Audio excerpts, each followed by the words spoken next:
Hey, what we just watched, thank you, Jeremy. What we just watched up here, sorry, I'm still kind of gathering myself because that was powerful. I get to speak this morning on the idea of generational impact as we read through Genesis again. Generational impact meaning something happening today is changing what the world will look like a generation from now, 2 generations from now. And God will look at someone in a womb and say, you will be a nation. And those women, it's just wonderful. It's going to be a different world in what happens inside those women. So, I'm gonna gain myself here because we got a ways to go, but I just got to say that was wonderful. That was wonderful. I get to speak about time. Time is a subject that can paralyze me and motivate me. Particularly, I don't know about you, but I hate the idea of forgetting. I hate the idea of forgetting. When I was 19, 20 years old, my older brother Aaron sat our family down to watch a movie that he had made. Because my family, my parents, had documented our childhood religiously, which actually was pretty hard to do in the early 80s. Right? You had to, when you guys will remember, when you took pictures, you'd have to take that roll, go to the store, wait a week for your film to be developed, get hard copies, store those hard copies of your photos. It was a different world. And my parents had one of those huge camcorders. You'd literally have to rest it on your shoulder because of how heavy it was, or you had a tripod. The tripod was as important as the camera. And my parents just took tons of videos. I don't know what was inside them that fueled them to do this. But they did, and they just, every birthday, every event, every sporting event, even when we were just hanging out. So we ended up with so much, over 20 years of footage of all these memories. And when my older brother was in his 20s, he set out to actually create a video of basically our entire childhood. And he sat us down, and we sat down, and for 90 minutes, we just watched it. And when it was over, I just sat there, and I cried. I was so emotionally overwhelmed. I could not speak. And they were really patient with me. And after a while, my older brother Aaron was like, okay, Josh, what's going on? And I said, I forgot so much. I had forgotten so much that had happened. And it was so disturbing to me, but it was so wonderful to remember. In our culture, we actually have a very short memory, especially generationally. It's said that the average American family has a memory of 80 years or less, which means if you think about the people in your family, even 80 years ago, that you might not even know their names or know anything about them. That's a very short generational memory. And in our current cultural situation, I don't think we're really set up. I don't think it's a value to look back. How many people can you name? Do you know the names of your great-grandparents or your great-great-grandparents? Because I didn't until this week when I was very curious because of this. We also tend to not look forward. We're in a very individualistic society that tends to say we're right here in this moment, and we don't really think about what's coming. And I wonder about you. Do you think about your children if you don't have children yet? Do you think about your grandkids if you don't have grandkids yet? Do you think about your great-grandchildren? These generations that are coming before you. And we have a whole class at Reach that I love, but it is an existential crisis for me when I go through the family teams class and start thinking, okay, what are you doing now that will form those people? Which is a wonderful but a very different question. The scriptures show us this really differently, right? We're in Genesis. If you're joining us right now, we're in the middle of a history, and we're actually seeing these generations play out. We're seeing them slowly. And we get to a point now in the scriptures that we will see a grandfather, right? We'll see a grandfather, we'll see his son Isaac, his story, and we'll even get to see some grandsons born. Particularly, we get to see how Abraham affected his family. What kind of foundation did Abraham leave for his kids? And now we get to actually see. We get to see what happens, and that's where we're going to pick up today, but I want to prompt you with this, to have a long view. This might be the first time you thought of this, having a long view of yourself, long view of your family, even if right now you're single, even if right now you don't have children. What would it look like to have a long view that says who I am becoming now, who I am today, is going into the world, and it's affecting others, and it will change a generation? That's what I want to prompt you with. I want to look at this idea through 3 different narratives. I got a big passage. I'm only going to focus on a couple things, because if I read it 3 times, our time would be over. So I'm just going to focus on 3 little narratives. I want to focus on a parent's favoritism, a grandfather's faith, and a son's weakness, okay? Those would be the 3 narratives we're just going to focus on today. I wonder if you'll read with me. This is a new beginning, a new chapter as the grandsons are born, okay? As grandsons in Abraham's family are born. This is Genesis 25, 19 through 26. These are the family records of Isaac, son of Abraham. Abraham fathered Isaac. Isaac was 40 years old when he took as his wife Rebekah, daughter of Bethuel, the Aramean from Paddan Aram, and sister of Laban, the Aramean. Isaac prayed to the Lord on behalf of his wife because she was childless. The Lord was receptive to her prayer, and his wife Rebekah conceived. But the children inside of her struggled with each other, and she said, "Why is this happening to me?"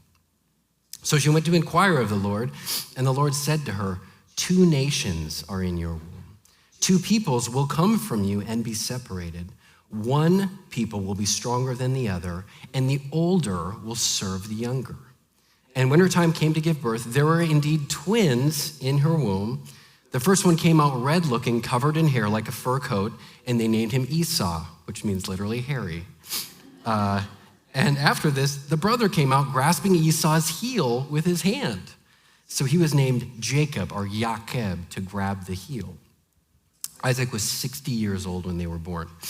Isaac marries Rebekah. We get into Isaac's life now. He marries Rebekah, and if you do the math here, they waited 20 years before they could conceive. 20 years of longing for children, and they deeply desire it. So this beautiful moment where Isaac prays on behalf of his wife, just like his dad did. Just like Abraham longed for children, Abraham and Sarah had to wait. And God answers, and he responds. Now, it's very curious to me that I drew this passage. In fact, the way this got divvied up among the preaching team actually even changed recently. So it's very random that I was given this passage, but it kind of freaked me out a little bit. Because it means that it just so happens, I get to speak about my favorite subject and unique reality of my life, being a twin, because I am an identical twin, and this is me and my brother Jacob. We are identical, which means Jake and I have the same DNA, which means I could frame him for a crime. I could even leave prints at the crime and blame him, and it would work. I'll bring you, it's really, really unique. It's actually statistically incredibly rare, and it's my favorite thing about my life. So I want to show you a little bit of it, okay? I'm going to bring you chronologically through a couple photos. Okay, I'm upset because I was a bush, and Jake got to be a bird in the school play, and I was not happy, and that's why I have that face on. We can keep going. This is us, family vacation, kind of bringing you through chronologically, and maybe we'll just settle on the final photo there. That's me and my twin brother, Jake, okay? Now, being a twin, it's my favorite, and it's hard to describe, but I'm gonna try, okay? British writer Thomas de Quincey, he famously said, "Everyone comes into this world alone." But that's not true for me, because I've always had Jake, and I came into this world with Jake. When we were young, we were attached to one another. When we would nap, even as infants, my mom would take pictures of us because we were always in the same position. And when we grew up large enough to crawl out of our cribs, we wouldn't escape. We'd just crawl into each other's cribs to be with one another. When we moved multiple times when I was young, which was hard, and I watched my older siblings have to reset their friend groups, find their footing, I never had to, because I always had my best friend right there with me. If you were on our sports team, you got not one, but 2 very mediocre athletes, okay? The same position, height, and weight. When we were teens, we pulled a lot of pranks together. We TP'd and egged houses. We did things we now know are felonies. We had really big Fred and George Weasley vibes, okay? We wrote and recorded music together. It was not good. Multiple times we benefited from best friends who thought it would be really fun to date the twins. At one point, a girl dated one of us, broke up, and then immediately dated the other twin, which is like this identical rebound. It's very strange. We almost died together multiple times, it's true, including a car accident when we were in our late teens that almost claimed our lives. And when they finally got us out of the car, into the ambulance, into the hospital, they put us on adjacent operating tables, and we held hands while they pulled quite a lot of glass from us for over 6 hours. So I've been through incredible things with Jake. And when college came, we actually just left together and we roomed together. And it just so happens that now he lives 10 minutes from my front door with his 5 kids. It's the best thing ever. Now being a twin is so unique, okay? Until you're an adult, everyone calls you the wrong name, your parents included, okay? You wear matching outfits constantly, which sets you up for an identity crisis. Your wife might even accidentally embrace the other twin from time to time. That's happened. She's here. She can attest to it. We can break into each other's phones with face recognition. We get asked stupid questions all the time, like when you wake up in the morning, how do you know which one you are? It's a real question I've been asked. But mostly it's just this incredible experience, unique experience that I've gotten to have. But when the doctor told my mom that she would have 4 children, ages 3 and under, she cried. And they were not happy tears. She cried bitter tears, which is kind of what's happening with Rebecca here, right? Rebecca, very similarly, is having a terrible pregnancy, and she cries out, "Why is this happening to me?" Which in the Hebrew is even better, because the Hebrew, it actually translates something along the lines of, "Why even get pregnant?" And God answers her, and he tells her, there's 2 people inside of you, which must have explained so much, but also been really jarring at the same time. And he'll go on to say some things about their future as well. And then we get a birth story, which is what their names actually tell. They tell the story, right? They tell the story because Esau means red, right? Red and hairy, and Jacob means to grab the heel. But the greater story here is actually about their futures, where God says, again, he's going to do something cross-culturally here, countercultural, that he's going to have essentially the older serve the younger, which culturally would be so different. And they have to figure out what that means. But now this statement is really different, but how they receive this promise, these 2 boys, and how they're set up, how they're parented, will actually set them up to have a struggle with one another that they will have their whole lives. Their whole lives. We'll keep reading here in verses 27 and 28. When the boys grew up, so move right along. When the boys grew up, Esau became an expert hunter, an outdoorsman, but Jacob was a quiet man who stayed at home.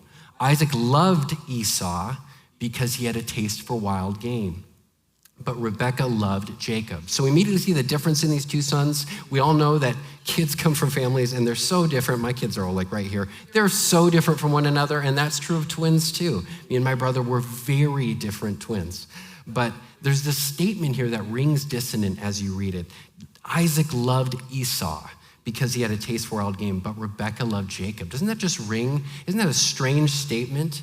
You hear immediately how these parents had an inclination to choose a favorite and align with that child, which actually is the explanation for what happens next. This big story that maybe you know.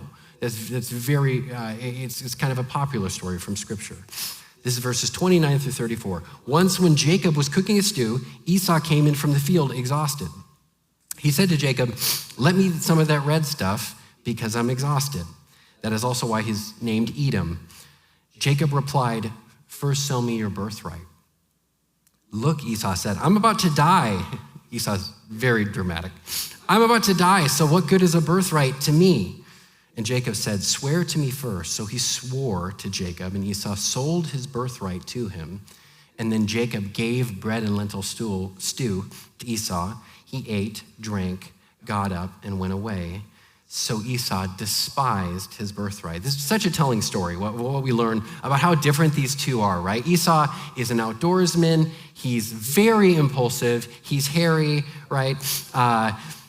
Jacob, who's, let's say, more indoorsy, is very crafty. He's very manipulative. He's almost Machiavellian in this story. And commentators will say that it seems like Jacob maybe even set this up, that he knew his brother was going to be exhausted at some point and he would try to make a play, which is what he does. He tries to make a play for the birthright. Now, the birthright doesn't mean a lot to us. You might not even know what that means.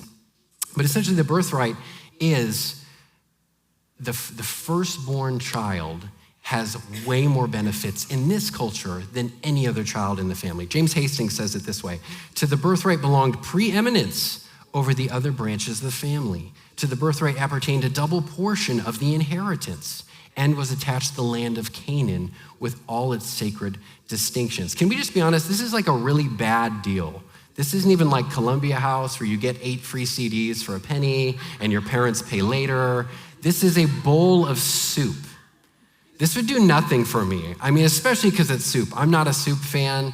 That's the most controversial thing I'm going to say this morning. I don't enjoy soup. This is how impulsive Esau is, that he would even give away. It shows how small he thinks of his birthright. But it's also, I know this is what I want to point out here, it reveals, what this whole story reveals is actually flawed parenting.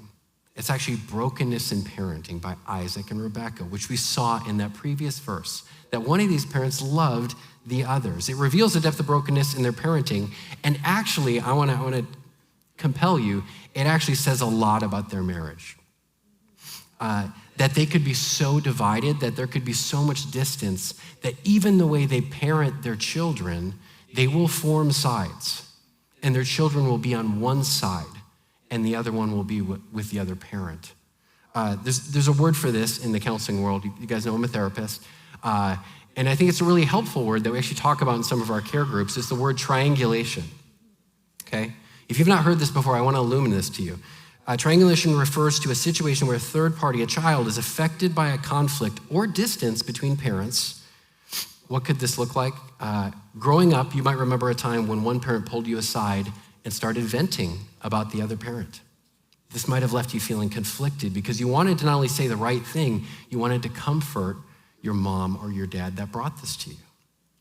Or maybe you noticed over a period of time that there was distance in the relationship with your parents, and that your mother or father seemed to want to spend more time with you, more affection, more investment than they did with each other. Or maybe one of your parents was sharing something very adult with you from time to time, their stresses or their financial stress or their insecurities, and they came to you for comfort. All of that is triangulation. Now, what does this do? What does this do to children? Kids feel super conflicted. They feel really stressed. They feel overwhelmed by adult pressures because the adult is actually meeting their needs through the child. Kids often feel the weight of all this. They feel overwhelmed or missed because they're being used to meet the parents' needs. Often children will actually begin to take on a role in a family where they're brokering the peace. I don't know if you've experienced this or have felt this, brokering the peace between parents. And often it happens with multiple children, that parents may align with one child who gives them affection, significance, comfort, while the other child becomes aligned with another parent. And when this happens, a new conflict emerges between the siblings. And that's what we see here. That's what we see here. And if that feels like a stretch to you, it's not. And it's not a stretch, and you're gonna see next week that Rebekah will even use her favorite child to deceive her husband and the other child to get what she wants. This is textbook triangulation here, okay? Now, it might sound extreme. That might sound like really extreme, like how could that happen? It's actually incredibly common because here's what happens. When marriage gets hard, it's easier to, instead of working here, when I'm frustrated with my wife, when I'm feeling anger or contempt, or I'm having to hear how my words have affected her, or I'm having to continue to wrestle for closeness, it's easier to avoid that completely and focus your attention on another relationship that's easier, and that is your child. So unfortunately, the brokenness I'm describing, and this is why I want to illuminate this to you, is actually really common, and it speaks to a degree of resignation. I've given up the work of wrestling with my marriage. This is what we see in the marriage of Isaac and Rebekah here. It's a parent's favoritism. Isaac loved Esau. Why? Because this child aligned with his interests. He liked to hunt. If you've ever been in a home where a child was the favorite, you know that it's incredibly painful and that it's always felt. It's always felt. Now, the consequences of this is what happens, will span generations because these two brothers, this will be a struggle that defines them all the way into their adulthood. I told you, this is a cautionary tale, okay? Now, I just want to get some applications for this before we move on. But let's just name a few of these. First, we have to. If this is us, we have to represent love to our children equally. Have to. Some of you know the pain of what it might be like to be in a home where one child was favored. We have to love them equally. In our families, we have to learn and practice a model of conflict resolution. Clearly, there was conflict here. A lot of families have conflict. Very few families have any model of reconciliation. How do I resolve? How do we come back to peace? How do we make things right? And in difficult moments of relationship, like marriage, we have to have the courage to keep walking towards one another. Instead of deferring or finding refuge or distraction in our children. And this often means receiving help. I always want to just compel you to this. There's a lot of people, there's a lot of staff, there's a lot of marriages at Reach that are currently receiving marriage counseling. I love that. That is a sign of people continuing to wrestle for closeness. It's always worth it. And what I want to keep compelling you is, and that work, anytime you're receiving counseling, anytime you're walking into a care group, anytime you're going to the women's testimony night, anytime you're coming forward and receiving prayer and saying, I want to be like Christ, it's not just for you. It's for your kids and your grandkids. It will affect generations. That's what happens here, and it's always worth it. It's always worth it. I want to move to the next narrative, which the text gives us here, which is a grandfather's faith. There was a famine in the land in addition to the one that had occurred in Abraham's time. And Isaac went to Abimelech, king of the Philistines, at Gerar.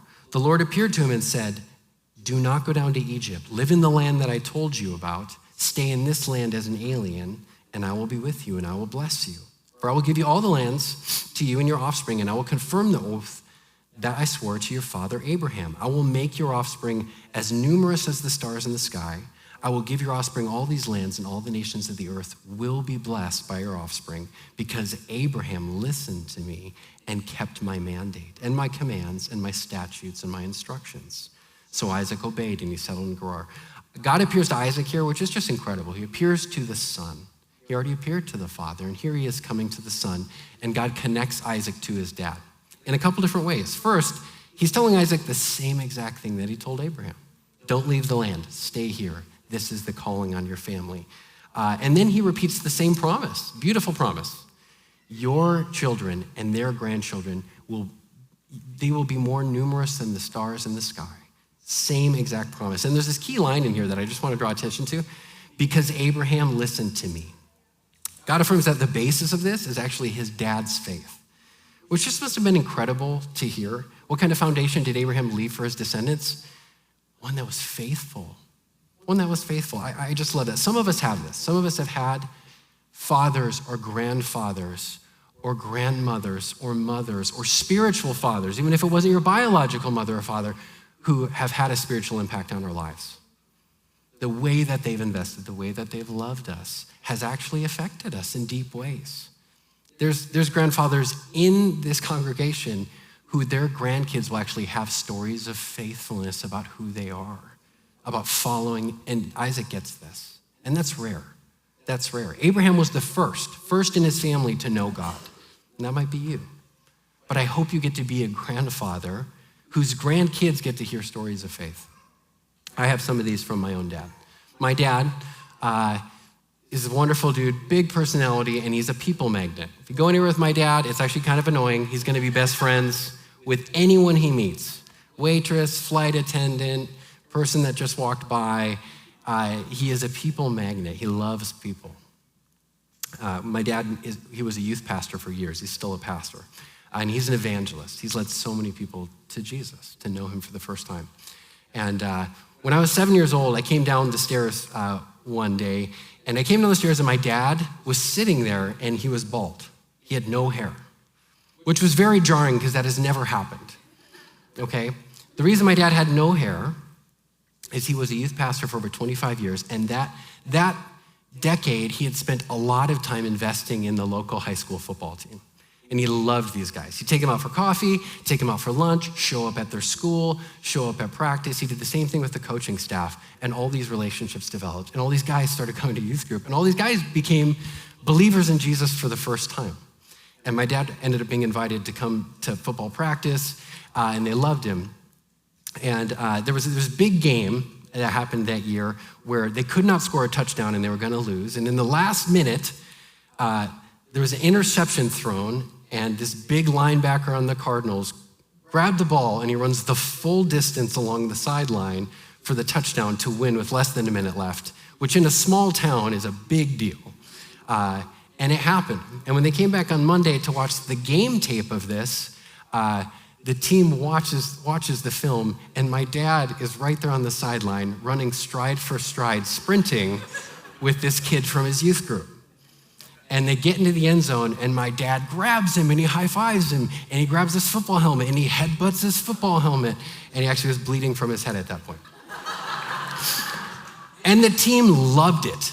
And after that, they said, Greg has to be at every single game. So from that point on, he was at every single game on the football team. And he told them that year, he said, if you guys go 8-0, I will shave my head on the spot. And sure enough, that team that year went 8-0 and won that last football game, and he shaved his head on the spot. And the next morning, I came down the stairs as a 7-year-old, and I cried because I hated how he looked.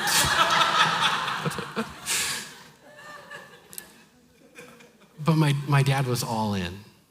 He was giving himself to people and the gospel. And it's a gift to have those stories.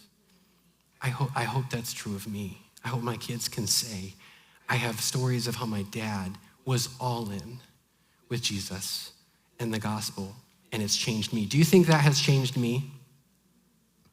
When I think about what am I doing as an adult in life right now, I hope I'm doing it worthwhile. I'm doing something worthwhile that follows and obeys Jesus. This is what Isaac got to feel. In fact, for God to actually come to him and say, your dad was faithful is like pretty wild, because for a lot of us in the room, that's the goal. If we could just get to God and him say, you were faithful. And Isaac gets to hear God say that about his dad, which is awesome because his dad was not perfect. We've said that so many times. His dad had some serious stuff go down, which is where we're gonna end our sermon. I wanna give you one more account where Isaac actually displays some of his dad's weaknesses. And that's in Genesis 26. When the men of the place asked about his wife, Isaac said, she is my sister. Now, some of you are laughing already. He was afraid to say, she is my wife, thinking the men of the place will kill me on account of Rebekah, because she's a beautiful woman. When Isaac had been there for some time, Abimelech, king of the Philistines, looked down from the window and was surprised to see Isaac caressing his wife, Rebekah. This is so great. Abimelech sent for Isaac and said, so she really is your wife. How could you say she's my sister? And Isaac answered him, because I thought I might die on account of her. And then Abimelech said, what have you done to us? One of the people could easily have slept with your wife, and you would have brought guilt on us. So Abimelech warned all the people, whoever harms this man or his wife will certainly be put to death. If you've been with us for any amount of time, this is deja vu in a maddening way. This is the third time that a man in this family has done this exact thing and put his wife out there in order to save his own skin, put her at risk, lied out of fear, with the exact same lie. Is it any coincidence? You know who the other two times were? It was his dad. The other two times were his dad. Is it any coincidence that Isaac displays the same fear, the same avoidance, the same lies here, and the same lack of care for his wife? Not likely, not likely. You've maybe heard this around Reach if you've been in any of our counseling settings, but this phrase, okay? What you don't transform, you transmit. What you don't transform, you transmit. In other words, your struggles, your hurts, your wounds, if left unaddressed and unhealed, inevitably will affect your children or be passed on to your children. What you don't transform, you transmit. Is this a biblical idea? I think that's actually a good question. In Exodus 20, God will say, I'm the Lord your God, bringing the consequences of the father's iniquity on the children to the third and fourth generations, but showing faithful love to 1,000 generations who love me and keep my commandments. There's a whole discussion here we can't get into. What is the nature of generational sin and how it works? But we know repeatedly in the Bible, over and over, God will say the sins of dads and moms directly affect, if not, are just translated to their kids, hurt their kids. My lived experience as a therapist tells me this is absolutely true, because the amount of men and women that I've sat with who have had lifelong struggles, who have been in the midst of things that they hate, that they've even chosen, and have been able to say, my dad struggled with the same exact thing. Or this is what my mom did. I know that that's true. And some of this is like just the complex nature of brokenness and how it gets passed on to kids, but some of it's just so understandable. We have groups here that will launch more in the fall. We're in our like 6th or 7th cohort of groups specifically on sexuality. We have men's, and this fall we'll actually have women's as well, specifically looking at what does it look like to have healthy sexuality? How can I even have a theology of my Bible, a theology of sexuality? How can we even have a space that it's actually okay to even talk about this, because the church has largely had total silence on this. And part of the process there is actually coming into your story. Well, what was your home like? What was the conversation like? What did you grow up thinking and believing? What were the words that were spoken about you, your body, about sexuality when you were a child becoming a teenager, becoming a sexual person? Okay, so we have these groups. No one's gonna sign up for these groups now. No, it's wonderful, but the answer to that question constantly is there was conversation. Oh, there was no conversation. There was zero conversation. Oh no, wait, there was one conversation. It was horrible.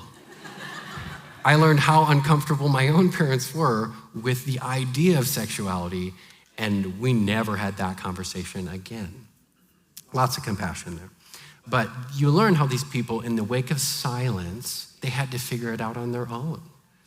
And what happens? They get into this world that hands them all these ideas about who they actually are, or they're hurt by others, or they're abused and used by others, or they find convenient things that teach them about sexuality, which are really, really backwards.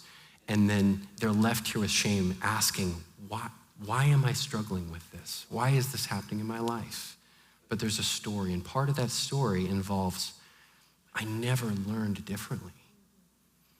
And so these groups are filled with men now. I'm one of these men trying to have a really different story in my own family, which is awesome because Kendall and I last year taught sex ed to our kids, or tried to. They were not uncomfortable at all. They just asked tons of questions. Oh, really? But we're totally uncomfortable because of where we come from. But I'm hoping I'm breaking this generational cycle, right? I'm hoping they have more understanding. I'm hoping they can ask any question, that we can just talk, and that's the beginning of many conversations.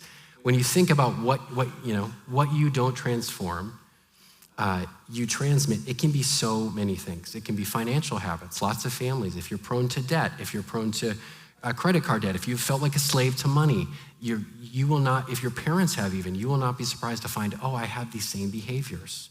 Or conflict. How does your family handle conflict?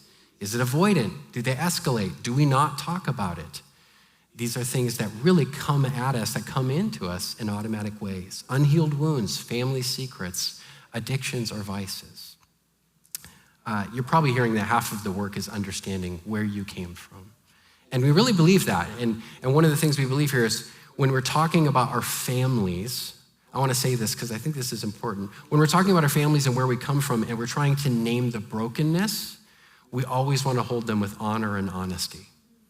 And I say that because I'm a part of a field and we're a part of a culture that actually believes this. You have to vilify your family in order to grow. That if you want to grow as an individual, that you need to burn that house down that you came from.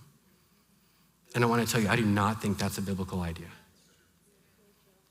But what we talk, so what I mean when I say honor and honesty, one is honor because we know our parents were sinners just like us. We have compassion enough to see our own humanness in our parents.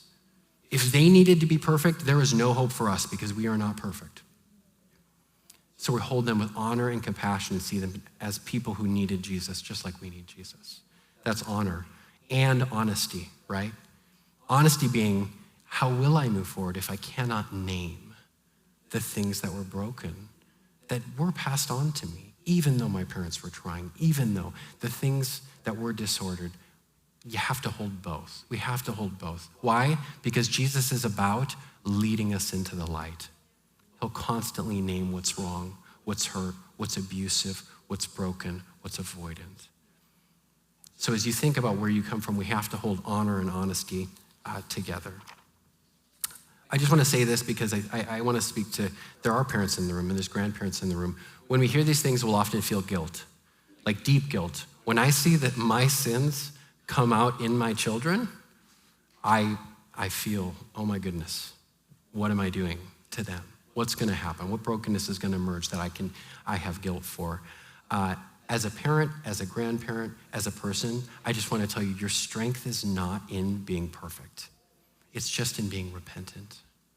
It's in being repentant. I spoke this week to an 89-year-old woman who is entering counseling, okay? 89 years old. And she went on to describe she's lived with anger towards her late husband for decades and what he did to their family because he was violent and he was loud and he was cruel. And her adult, or not just her adult, her very adult kids have this narrative that's playing out in their lives. Still here. Was that a sign? Am I supposed to get off now? There's this narrative playing out in her adult kids' lives where they're defined by the anger they have towards their dad and what he did. And the harm is so real and it's horrible. But she came to counseling and here's what she said. She said, she sees how the anger is controlling her kids and she desires deeply that they'd be free from bitterness, from anger, from memories of hurt. And she said, I don't know how to forgive. I don't know how to heal from what he's done. I'm scared to be here. You seem too young to help. She was very honest. But for the time remaining on this earth, I want to grow, I want to heal, and I want my kids to see it happen. The power of that. Just thinking of the opportunities she'll have to even talk with her kids. Here's what's coming up for me. Here's what's hard about this for me. Here's what I'm wrestling through. And the healing that we'll do in their lives. Because as we get older, I know what the tendency is, which is I can just settle. I don't have to be repentant anymore. I don't have to grow. And so I want to call on just everyone in this room, whatever age you are, the Holy Spirit is always inviting us to grow. And if we pursue that, our kids will be changed. You'll continue to be changed. Our kids will get to see it.